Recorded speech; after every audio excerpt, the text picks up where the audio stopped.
The house was perfect. After months of renovations, choosing paint colors, hunting for furniture, and agonizing over every tiny detail, it finally felt like a home. Our home. I'd spent countless hours on this space, pouring in not just money but heart and soul. It wasn't just a house. It was a symbol of what I thought my marriage to Daniel could be. A partnership. A place where we could start fresh and build something beautiful together. That's why, when he casually dropped the bomb over dinner, it felt like a slap in the face. "So, Greg's going to stay with us for a while," he said, spearing a piece of chicken with his fork. "You know, just until he gets back on his feet." I blinked at him, not sure I'd heard him right. "Greg? Your friend? The one going through the divorce?" "Yeah," Daniel said, chewing like it was no big deal. "He needs a place to crash, and he's bringing his dog too." I put my fork down, my appetite evaporating. "How long is a while?" He shrugged. "Until further notice." My name is Julia, and I'm 36 years old. For the past year, I've been pouring my energy into this house. It wasn't just about renovations. It was about creating a sanctuary, a place where Daniel and I could finally settle down and start the next chapter of our lives. But over the years, I'd started to notice a troubling pattern. Daniel had a habit of making decisions, big ones, without consulting me.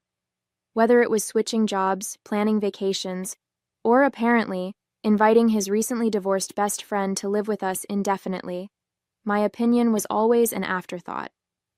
He'd brush off my concerns with a casual, "It's fine," or "We'll figure it out." And each time I'd let it go, convincing myself it wasn't worth the fight. This time, though, it felt different. The house was supposed to be our space, the one place where I thought I'd finally have a say. And yet, here we were, with Daniel unilaterally deciding to upend our lives. Again. "Daniel," I said, trying to keep my voice calm, "don't you think we should have talked about this first? This is a huge decision." He looked at me like I'd just suggested something ridiculous. "Why? It's my house, too. I don't need your permission to help my best friend." I felt my stomach knot. "This isn't just about Greg. We've just finished moving in, we're finally settling down, and now you're inviting someone else to live with us indefinitely? What about his dog? What about our space? This affects both of us." Daniel sighed and leaned back in his chair. "Look, it's not a big deal. Greg's going through a rough time, and I'm not going to abandon him. He's my best friend. You'd do the same if it were one of your friends." "That's not the point," I said, my voice sharper now. "The point is, you didn't ask me. You just decided, and now I'm supposed to go along with it like I don't have a choice?"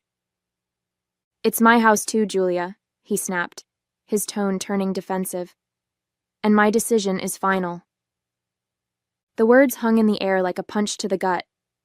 My decision is final. Not our decision. My decision. In that moment, it was painfully clear. He didn't see me as an equal partner. He saw me as someone who'd adjust, compromise, and bend to whatever he wanted. And the worst part? He expected me to accept it without a fight. I stared at him across the table, my heart pounding. Every fiber of my being wanted to explode, to yell, to tell him exactly how wrong he was. But instead, I forced myself to take a deep breath. If there was one thing I'd learned over the years, it was that arguing with Daniel rarely led to anything productive. He'd dig in his heels, double down, and turn the blame back on me. So I did something I hadn't done before. I stayed quiet. "Okay," I said finally, my voice calm but icy. "If that's how you feel." Daniel frowned, clearly expecting more of a reaction. "That's it?" I nodded. "That's it." I cleared the table without another word, retreating to the bedroom as Daniel sat back down and turned on the TV. My hands shook as I loaded the dishwasher, the anger bubbling just beneath the surface. He thought he'd won. He thought I'd let this go, just like I always did. But this time, he was wrong. That night, as Daniel slept soundly beside me, I lay awake, staring at the ceiling. The house I'd spent months building didn't feel like mine anymore. It felt like a stage for someone else's decisions, someone else's rules. And if I didn't take a stand now, it would only get worse. A plan began to form in the back of my mind. Small at first, but growing with every passing moment. I wasn't going to yell or beg or try to change his mind. I was going to show him what it meant to make a decision without considering someone else. When he arrived with Greg and that dog, they'd find out just how final my decisions could be. I spent the next few days quietly setting my plan in motion. Daniel didn't suspect a thing. Why would he? He'd made it clear he thought his word was law, and as usual, he assumed I'd fall in line. But this time, I wasn't backing down. I'd spent too much time, effort, and energy creating this home to let it become someone else's crash pad. No questions asked. The first step was the locks. I called a locksmith while Daniel was at work, explaining that I wanted all the exterior locks replaced. "It's a precaution," I told the man, forcing a polite smile as he drilled away. He didn't need to know the details, and frankly, I wasn't ready to admit to anyone what had pushed me to this point. When the job was done, I held the new keys in my hand, feeling a flicker of power I hadn't felt in months. Step 2 was reclaiming the space inside. I walked through the house, taking stock of everything that screamed Daniel's decisions. The oversized recliner he insisted on keeping, the ugly coffee table his mother gave us, the ridiculous sports memorabilia cluttering the walls. I moved it all into the garage. By the time I was done, the house looked different. Lighter. Mine. Lauren came over that evening to help finalize the details of my counterplan. She'd been my best friend since college, the one person who always told me the truth, even when it was hard to hear. "You're really going through with this?" she asked, lounging on the freshly cleared couch. "Absolutely," I said, pouring 2 glasses of wine. "He wants to make unilateral decisions? Fine. Let's see how he likes it when I do the same." Lauren grinned, raising her glass. "I love this for you. But seriously, what's your endgame? What happens when he shows up with Greg and the dog?" I took a sip of wine, savoring the moment. "I'll let them know that this is still my house, too. They can either respect my boundaries or they can figure out another plan. I'm done bending over backward for Daniel's nonsense." The next step was preparing for their arrival. I had no intention of turning Greg away outright. I knew it wasn't his fault that Daniel had overstepped. But I wasn't going to roll out the welcome mat either. I set up the guest room with the bare minimum: a mattress, a single pillow, and an old blanket. No extra comforts, no space for the dog, nothing that screamed "make yourself at home." If Daniel wanted to play the generous host, he could do it without my help. Meanwhile, I packed a small bag of Daniel's things, just the essentials, and left it by the front door. It wasn't a threat, exactly. It was a reminder that this was my home too, and I wouldn't hesitate to protect it if he continued to ignore my voice. The real pièce de résistance was the letter. I spent hours drafting it, making sure every word hit exactly the way I wanted. It wasn't an angry rant. That wasn't my style. It was calm, clear, and firm, laying out exactly how I felt and what I expected moving forward. "Daniel," it read, "this house is our shared home, which means decisions about it should be made together. By inviting Greg to live here without consulting me, you dismissed my feelings and undermined our partnership. I won't tolerate being treated as an afterthought in my own home. If Greg stays here, it will be under my conditions, not yours. And if you can't respect that, you're free to leave."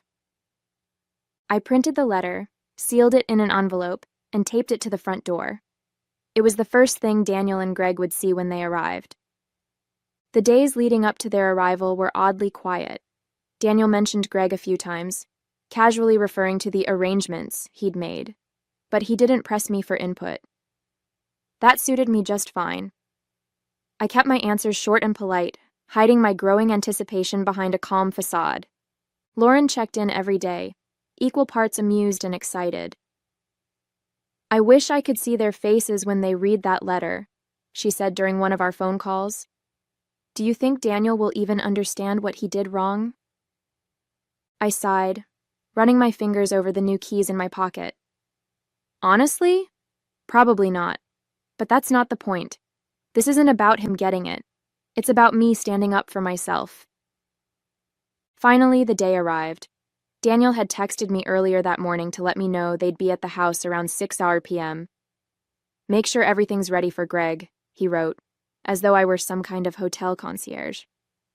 I rolled my eyes and set about putting the finishing touches on my plan. The house was spotless, the guest room perfectly mediocre, and the letter taped firmly to the door. I felt a mix of nerves and anticipation as the clock ticked closer to 6. For years, I'd let Daniel's behavior slide, convincing myself that it wasn't worth the fight. But this time, I was ready. When I heard the car pull into the driveway, my heart pounded in my chest. I stood near the kitchen, out of sight but close enough to hear everything. I didn't need to see their faces to know the moment they read the letter. Daniel's voice carried loud and clear. "What the hell is this?" he barked, his tone a mix of confusion and anger. "Looks like a letter," Greg said, his voice quieter. "Maybe you should read it." I held my breath as silence fell over the house, the weight of my words sinking in. What the hell is this supposed to mean? Daniel's voice roared through the house as the front door slammed shut. I stayed in the kitchen, letting the words linger in the air. I wanted him to read the letter fully, to stew in the implications before I made my entrance. "What's going on?" Greg's voice followed, quieter but tinged with awkward concern. "Should I leave? I don't want to cause problems." "Oh, you're not leaving," Daniel said angrily, his voice rising. "This is my house too, and nobody gets to make rules without me." I walked out of the kitchen then, calm and collected, as though I'd just finished reading a book. "Oh, hi, Daniel, Greg." My tone was so casual, it threw both of them off for a moment. "I see you found the letter." Daniel turned to me, the crumpled paper still in his hand. "What is this?" he demanded, shaking it at me. "What are you trying to pull?" "I'm not trying to pull anything," I said, folding my arms. "I'm just reminding you that this is our home, and I'm not going to stand by while you treat me like a guest in my own space." Greg stepped back slightly, looking more uncomfortable by the second. "Hey, Julia, if this is a bad time, I can—" "No, Greg," I said, cutting him off but softening my tone. "This isn't your fault. You're just caught in the middle of something Daniel should have handled differently." "Handled differently?" Daniel snapped, his face turning red. "You're the one handling this poorly. Changing the locks? Rearranging the house? What are you even doing?" "I'm making a point," I said firmly. "For years, you've made decisions that affect both of us without consulting me. This house was supposed to be our fresh start, Daniel. But instead, you've turned it into a dumping ground for everyone else's problems. And when I asked you to talk to me about it, you told me your decision was final." "Because it is," he said, doubling down. "Greg's my best friend. He needed a place to stay, and I'm not going to apologize for helping him. And I'm not going to apologize for standing up for myself," I shot back, my voice steady but laced with steel. "If Greg stays here, it's going to be under my terms, not yours." Greg held up his hands, trying to de-escalate. "Guys, look, maybe this isn't the best time for me to move in. I don't want to be the reason you two are fighting." Daniel rounded on him, his frustration spilling over. "No, Greg, you're staying.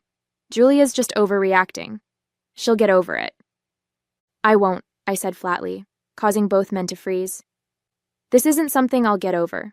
You've ignored me, dismissed me, and taken me for granted for years, Daniel. This time, I'm drawing the line." Daniel laughed bitterly, gesturing toward the guest room. "So what? You're going to keep me out of my own house? Good luck with that." I stepped closer, meeting his gaze head-on. "It's not just your house, Daniel. It's mine too.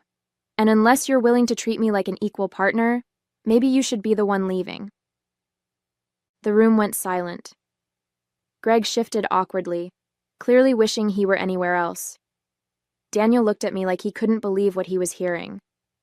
For the first time in years, I saw uncertainty in his eyes. "You're serious," he said finally, his voice quieter. "I've never been more serious," I replied. "You've taken me for granted for too long, Daniel. If you want this to work, you're going to have to start listening to me. If not, I'll be fine on my own. Greg cleared his throat, breaking the tension.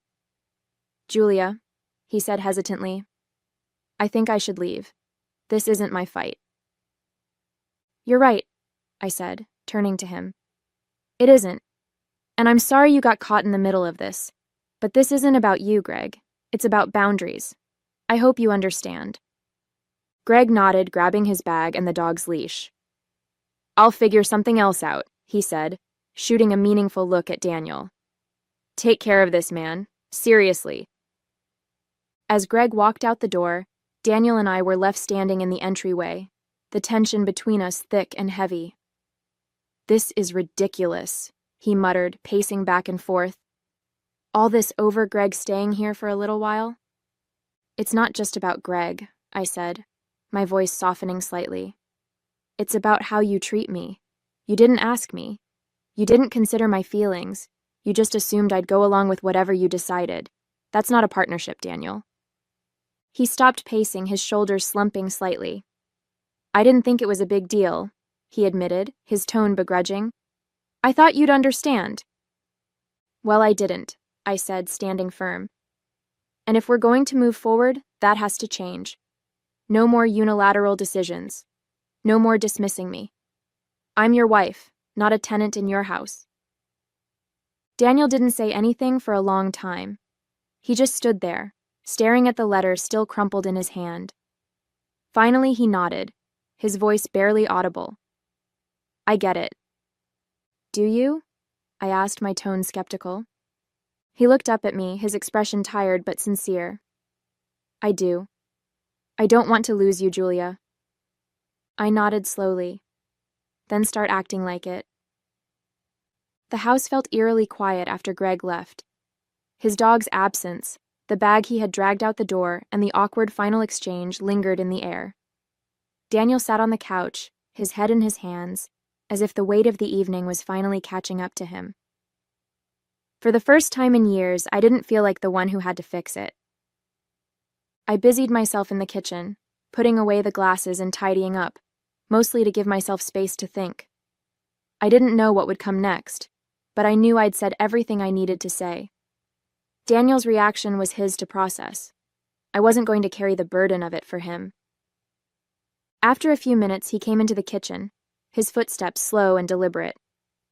Julia, he said, his voice softer than I'd expected. I want to talk. I turned to face him, leaning against the counter. I'm listening. He rubbed the back of his neck, looking anywhere but at me. I was wrong, he said finally. About Greg, about the way I've been treating you. I've been selfish. I didn't even think about how this would make you feel. For a moment, I didn't respond. I wanted to believe him, but I'd heard apologies before. Do you understand why I'm upset? I asked carefully. I think so, he said, his brow furrowed. It's not just about Greg moving in. It's about how I handled it, how I didn't handle it with you. I made it seem like your opinion didn't matter, and that's not okay. I nodded slowly. No, it's not. He sighed, his shoulders slumping. I've always been the kind of guy who makes decisions quickly. I didn't realize how much that was hurting us. You've had years to realize it, I said, my tone firm but not unkind. And I've had years of being dismissed and overlooked. That stops now, Daniel. If you can't change, if we can't be partners, I won't stay. His face tightened at my words, but he didn't argue. Instead, he nodded. You're right. I don't want to lose you, Julia. I know I've messed up, but I want to do better. That night, we slept in separate rooms. It wasn't out of anger, but because I needed time to process what had happened. For years, I'd carried the weight of Daniel's decisions, sacrificing my voice and my comfort for the sake of our marriage. Standing up for myself felt good, liberating even, but it also left me questioning whether things would ever truly change. I replayed the events of the evening over and over in my mind. Greg's quiet departure, Daniel's outburst, and finally, his attempt to take responsibility. Was it genuine? Could he really change after all this time? I didn't have the answers yet, but I knew one thing for certain. I wasn't going back to the way things were. In the days that followed, Daniel made an effort. He started asking me about decisions, small ones, like where to go for dinner, and bigger ones, like how we'd divide responsibilities at home. It wasn't perfect, and I could tell it wasn't easy for him, but it was a start. For the first time in years, I felt like we might actually be partners. As for me, I began focusing on what made me happy. I redecorated parts of the house to reflect my own tastes, adding personal touches that made the space feel like mine again. I spent more time with Lauren, catching up over coffee and laughing about the chaos of the past few weeks. Slowly but surely, I started to feel like myself again, stronger, more confident, and less willing to settle for anything less than what I deserved. A month later, the house felt like a completely different place, not because of the decor or the layout, but because of the energy. It was quieter, more balanced, and for the first time in years, it felt like my home. I'd spent weeks reclaiming my space, not just physically but emotionally, and that effort had paid off. Daniel had taken the confrontation to heart. He started therapy, not because I'd asked him to, but because he recognized that his behavior needed to change. He admitted one evening over dinner that he hadn't realized how much his decisions had alienated me, how his assumption that we'd figure it out had really meant, "You'll adjust." "I didn't respect you the way I should have," he said, his tone quiet but sincere. "I thought I was being a good husband by handling things on my own, but I see now that I wasn't. I was just shutting you out." It wasn't easy to hear him admit those things. A part of me wanted to scream, "Why did it take this long?" But I also knew that change wasn't instant. For the first time in our marriage, Daniel was putting in the work, and I appreciated that. It didn't erase the years of frustration, but it was a start. As for me, I'd found my voice again. The version of me that had been buried under years of compromise and silence was finally coming back to life. I set boundaries, clear, firm, and unapologetic ones, and Daniel respected them. When he asked about having Greg over for dinner one weekend, I appreciated that he phrased it as a question, not an assumption. "Dinner sounds fine," I told him, "but just dinner, not a sleepover. And Greg can leave the dog at home." He nodded. "Of course, thanks for agreeing." It was a small moment, but it felt like a win. Lauren noticed the change too. Over coffee one morning, she leaned back in her chair, grinning. "You look lighter," she said, "happier." "I feel lighter," I admitted. "For the first time in a long time, I'm not tiptoeing around him. I know what I want, and I'm not afraid to say it anymore." She raised her cup in a toast. "To finally taking up space." "To not settling for less," I said, clinking my cup against hers. There were still days when I doubted whether things would last, whether Daniel's efforts would hold.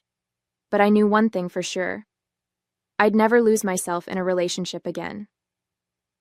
The person who stood at the kitchen counter, calmly delivering an ultimatum to her husband, wasn't going anywhere.